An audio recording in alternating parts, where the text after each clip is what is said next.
Kaya mga kabokals, ito na yung ating napanakate. So itong isa para bukas, itong isa para ngayon. O, di ba?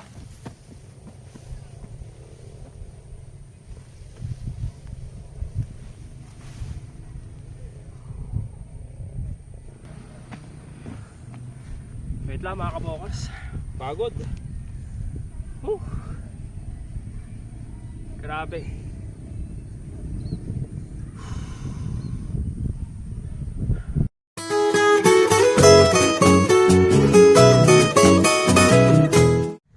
Hello mga kabokals. Nakati tayo. Mga kambing ni Tata Pabling. Maaraw na. Ewan ko lang mamayang hapon kung mag-uulan pa. Pero yung ulan kasi dito parang ano na lang, ulan-bun na lang, hindi na yun talagang todo.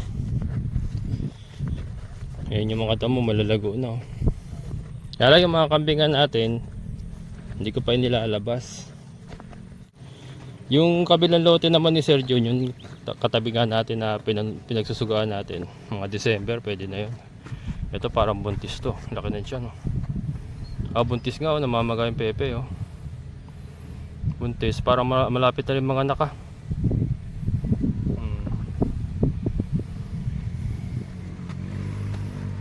Pagka nagpatuloy na yung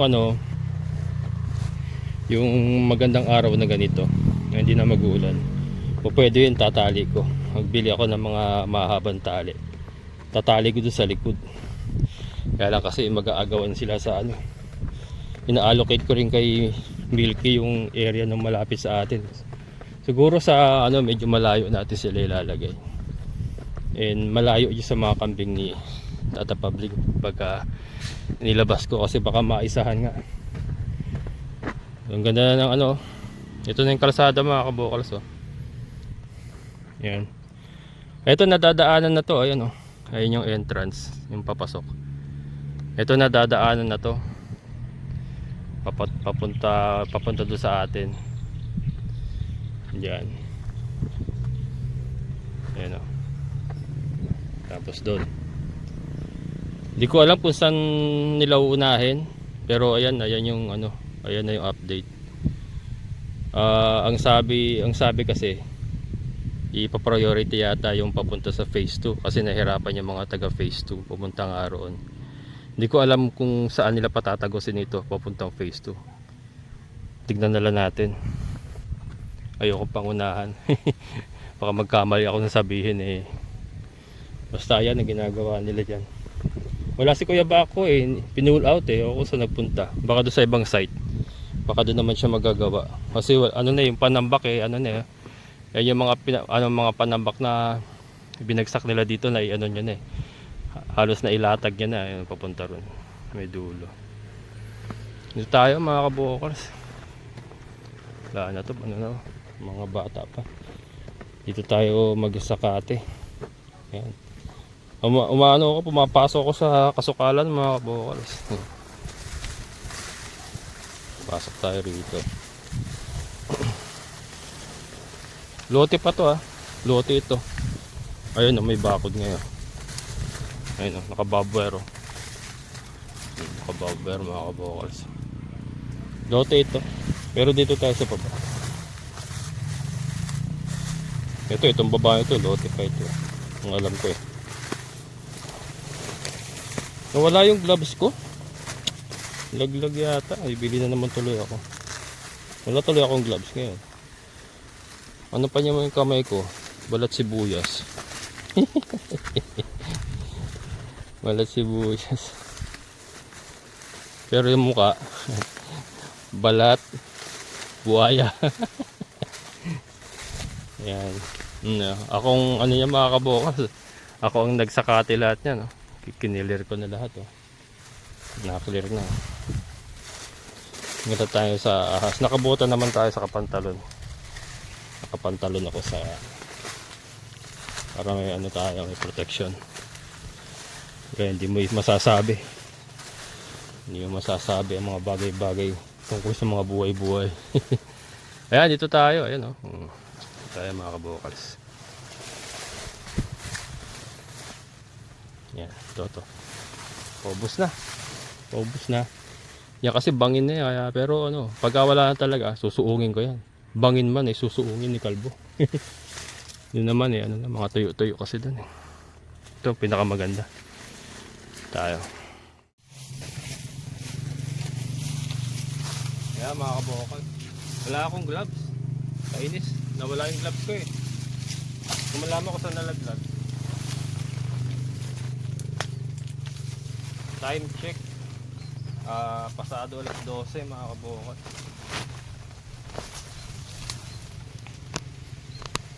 Yan, hindi nakita yung kaugapuhan ko eh.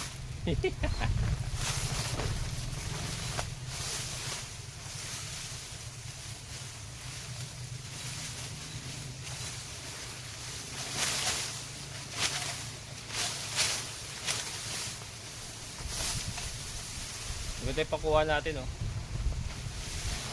Karet. Kesa sa tabas, yung gaganon mo pa, mahirap. Ito, hihilahin mo lang.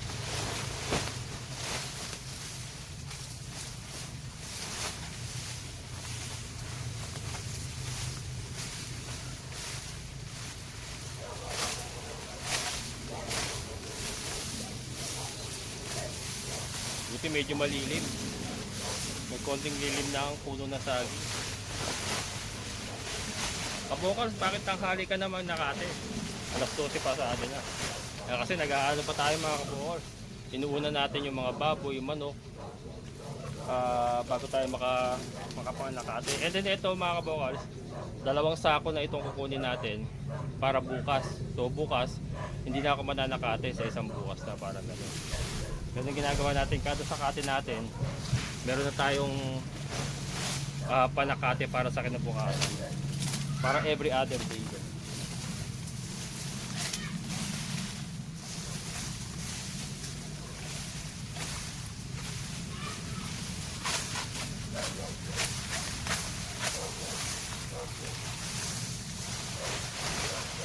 Ganda to. Maganda rin to. Hindi siya napier talaga pero gusto rin nila sa kamabango. Maganda rito, hindi matinik. Wala siya yung parang balahibo na tinik.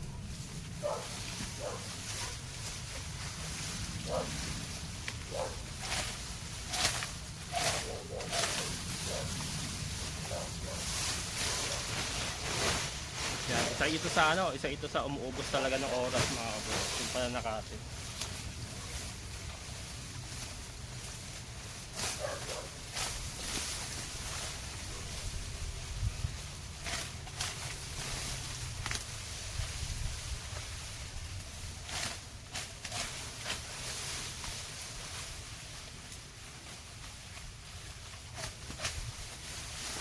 Kaya lang, yun nga hindi for some reason, hindi ko talaga mabitawan yung kambing mga kabokals. Para akong na-challenge na hindi ko malaman. Gusto ko nang sumuko na ayaw ko. Lalo na pag nakikita ko yung mga kambing itatapabling na maayos naman, nakaganyan lang. Lalo kasi sa atin nga, nagkakaroon tayo ng problema nung nakasuga lang sila.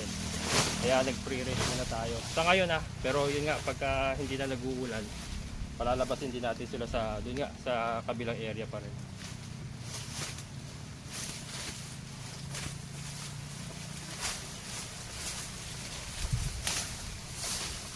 Ito ang dapat natin iwasan yung ingat pala.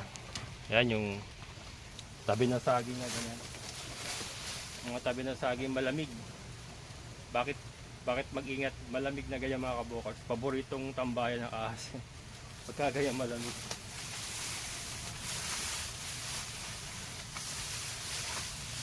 Lang gloves eh. Laglag kasi yung gloves eh.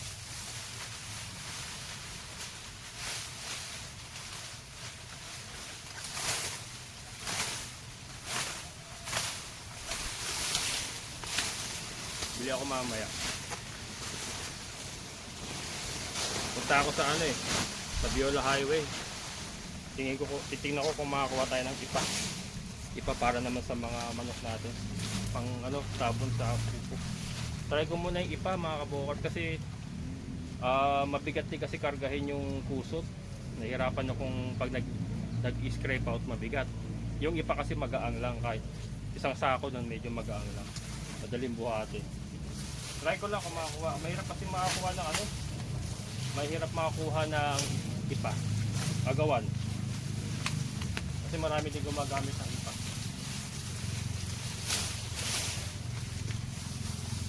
Ayun, tingin-tingin kaya baka may nakalambitin.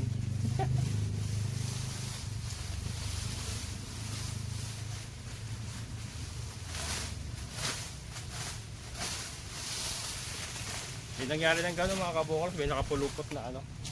May nakapulupot na ahas sa puno ng saging.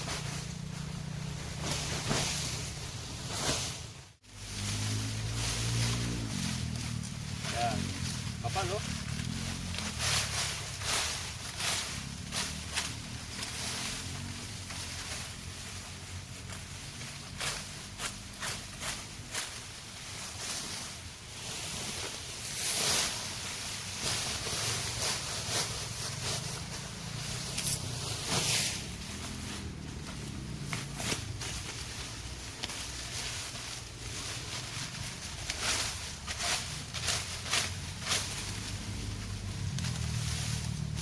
Sa tag-init, wala ito.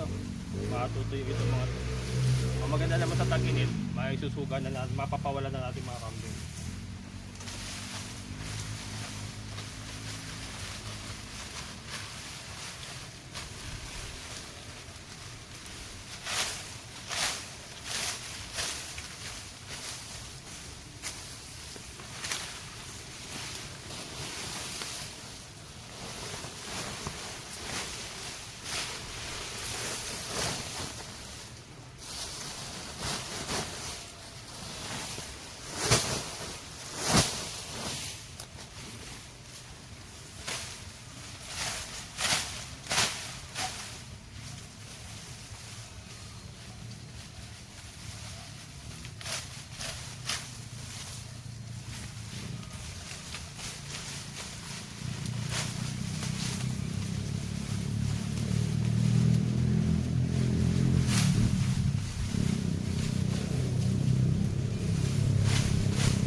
So maganda mga kabukals oh.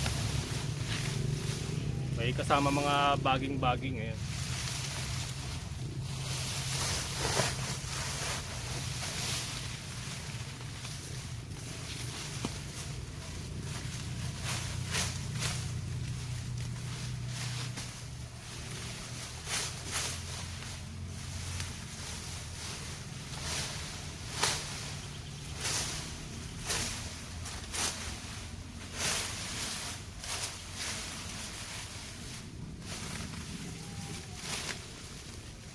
Baging.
Medyo nakakatakot lang mga kabokals kasi yung ano, yung terrain ba, biglang lalalim, may mga parang butas. Kaya kailangan ano, maingat. Baka lumusot.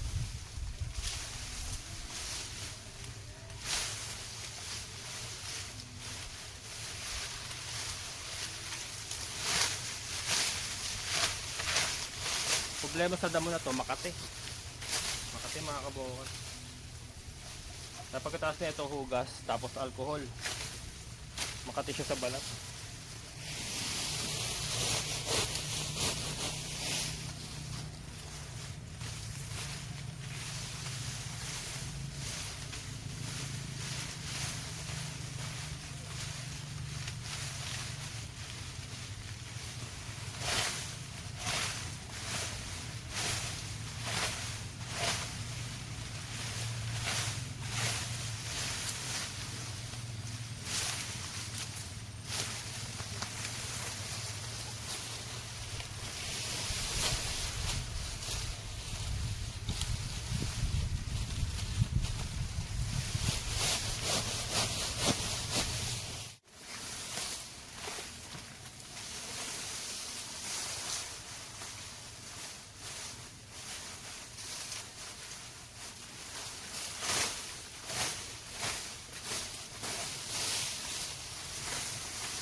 Maganda mga kabokals, oh.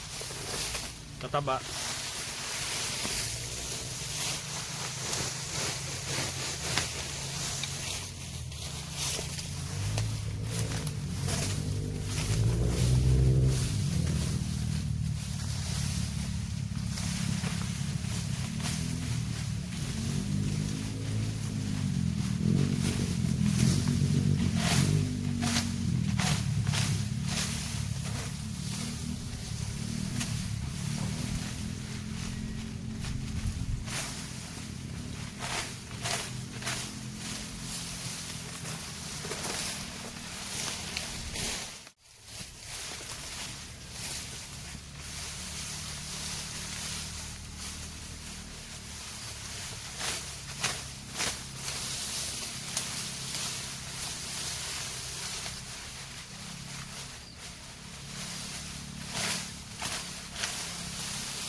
Yan. Mga kabokals. Ayan, kabokals. Baka may nagtatanong, kabokals, ipapakahirap ka sa pagkuha ng pagkain ng kambing mo. Bakit di mo na tigilan yan? Nati-challenge ako mga kabokals eh. Saka ano, nakikitaan ko ng maganda kasi yung kambing talaga. Una-una ka kasi mga kabokals, ito, walang gastos yung pagkain nila. Kahit wala tayong pambili ng feeds or pambili ng darak or ano man, basta masipag ka naman nakate, may kakainin yung kambing.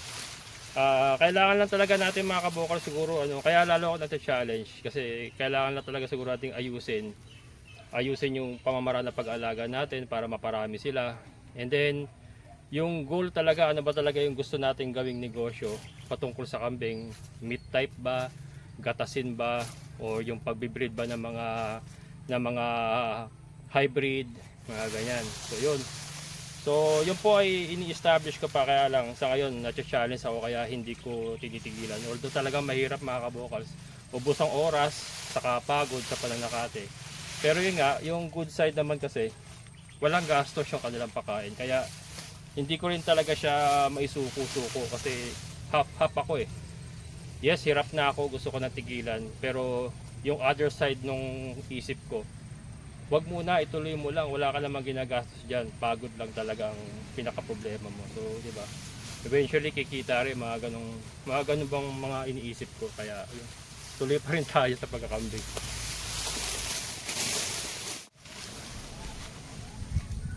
Kaya mga kabokals, ito na yung ating napanakate. So itong isa para bukas, itong isa para ngayon. O di ba? Dami niya mga kabokals, oh. Ang bigat. Yeah. Bubuhatin na natin. Itong isa sa pinakamahirap na parte, yung pagbubuhat.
Wait lang mga kabokas, pagod. Grabe.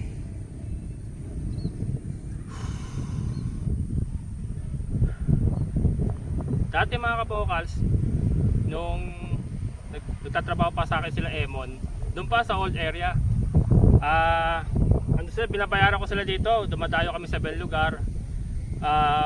Magsasakate lang sila ng isang sako. Ang bayad ko sa isang sako 50 pesos. So pagka nakasakate siya ng 3 sako, may 150 siya. Tapos wala nang malayong kargahan yun kasi dinadala ko yung motor ko eh. Kumbaga ganito lang, iaahon lang niya sa kalsada, ikakarga sa motor. Tapos yun na, nadali na doon sa old area natin, may 150 na siya. Yan, tatlo yun, kada lakad namin, tatlo apat na sako ang kinukuha nila. Minsan dalawa sila ni Renan, yung kapatid niya. Dalawa sila. So tag 2 sako sila, may 100 sila. So magastos din mga kabokas talaga. Magastos din. Kaya dito sa San Rafael nga, medyo okay tayo dito kasi dito lang sa paligid yung damo. Hindi ko na kailangang dumayo pa. Hindi na magagasolina. Ayun, doon lang tayo sa kabila, kakargahin ko lang ng konti. Napakarami makukuha. Kaya yun, mahirap mga kabokals, nakakapagod, yes. Gusto ko na isuko yung kambing, yes. Kaya lang, yun nga at the back of my head, yung kalahati ng isip ko, sinasabi sa akin, wag muna. Or wag, ituloy mo lang. Kasi, nakikitaan ko ng mga kabokals, maganda ring hanap buhay talaga eh. Kasi una-una nga, hindi ka na kailangan bumili ng pagkain nila. Kung hindi mo sila mapagala, katulad ng kay Tata Pabling, yun nga, may option tayo Manakate, libre. And pagka tag-init naman yun, pwede natin silang palabasin. Kaya yun, hindi ko pa rin titikilan mga kabokals. Pero aminin ko, talagang nakakapagod. Medyo mahirap talaga. And then kasi meron pa tayong ibang mga alaga eh. Okay lang sana kung sila lang, o kaya sila lang tapos baboy, ganyan. Kaya lang marami, may manok pa tayo, may baka, may baboy, so yun. Medyo mahirap kasi hindi lang sila yung inaasikaso natin. Pero yun, tuloy lang mga kabokals, tuloy. Sabi ko nga, basta gusto mo yung ginagawa mo kahit mahirap, andun may energy ka para ipagpatuloy kasi gusto mo yung ginagawa mo, hindi ka napipilitan. Pagkatapos nito mga kabokals, sa sarap na pakiramdam kasi bukas hindi ako mananakate. Dalawa to eh. May pagkain sila bukas, so relax ako bukas. Parang ang sarap ng pakiramdam. Pagkatapos ng hirap, masarap yung pakiramdam. So pwede ako manakate ng 3 sako. Kaya lang may iba pa tayong gagawin. Yun nga, bibili pa ako ng ipa. Kaya yun, dalawa lang muna. So every other day. Saka para para medyo fresh din yung kakainin nila. Kasi pagka sobrang matagal na nasa kate, natutuyo. Pero maganda rin yung tuyo mga kabokals. Iwas sa pagtatay. So yan, nakutin ko na. At pakakainin natin sila.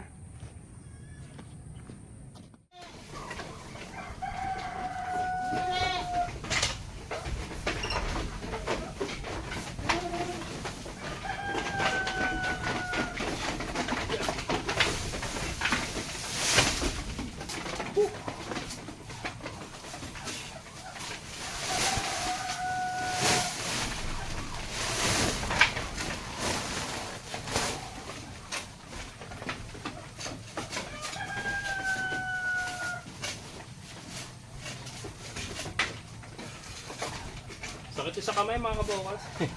Sakit na dito ko. Persado eh.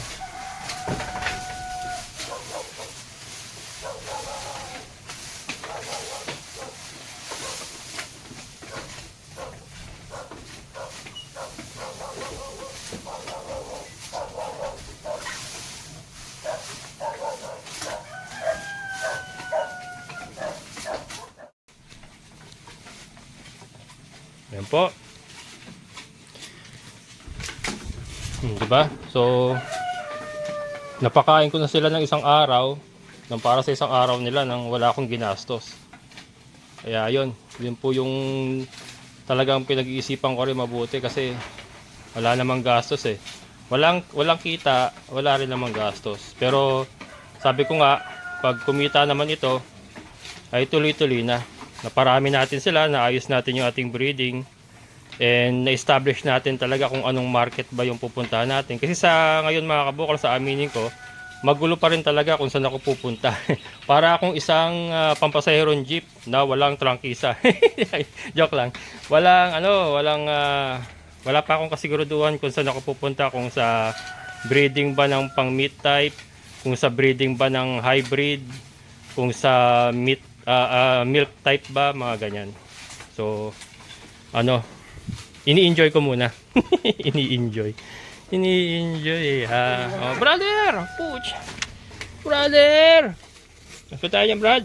Sinagol mga kabokals, hindi masyadong agresibo. Yung ganyan mga kabokals dati, lalapit ka lang sa kanya, talagang sisikwatin ka na pagka siya'y kumakain. Pero ngayon, nahihimas ko na habang siya'y kumakain. Pero nakadistansya ako mga kabokals, alerto ako, baka biglang sumikwat eh. Madali pang ibaba ako eh. Yan si Dagol. Full pack ang pakainan niya mga kabokals. Hari yan eh, bida yan eh. No, bida yan, brother ko yan eh. Maganda na katawan niya mga kabokals oh. Maganda na katawan. Lilinis pa akong kulungan. So isa pa yan sa isa yan sa ginagawa pa natin. Linis ang kulungan nila. Siyempre dahil hari siya, may bodyguard siya mga kabokals. So, nakakita niyo naman mga bodyguard niyan. Ayan ang mga bodyguard niyan. Close in security. Hindi. Mga marites. Mga marites. May nagko-comment, yun nga pala, may nagko-comment po bakit si Hope po ay hindi ko pa isama dito sa loob. Hindi ko pa papasukin na lang dito at isama dito sa ating mga aso. Mga kabokals, bully yan. Bully. So iniingatan ko mga kabokals kasi hindi pa tapos yung quarantine niya. Naka-quarantine pa yun. Saka hindi ko pa siya napapaliguan. Papaliguan pa yun ng makailang beses bago ko siya ipasok dito kasi iniingatan ko si Beauty mga kabokals. Kahit ganyan na sanay na yan na nakagala lang dito, bully pa rin yan. So, di ba? Kailangan pa rin natin ingatan yan. Ayan yung mga baboy natin. Siyempre, yung mga baboy. So, yun po yung dahilan. Pero, darating po panahon, si Hope po ay papasok din dito. Papasok din po. Naka-quarantine pa lang po siya sa ngayon. So, tiis-tiis lang. Maganda naman po yung kanya kanilalagyan ngayon.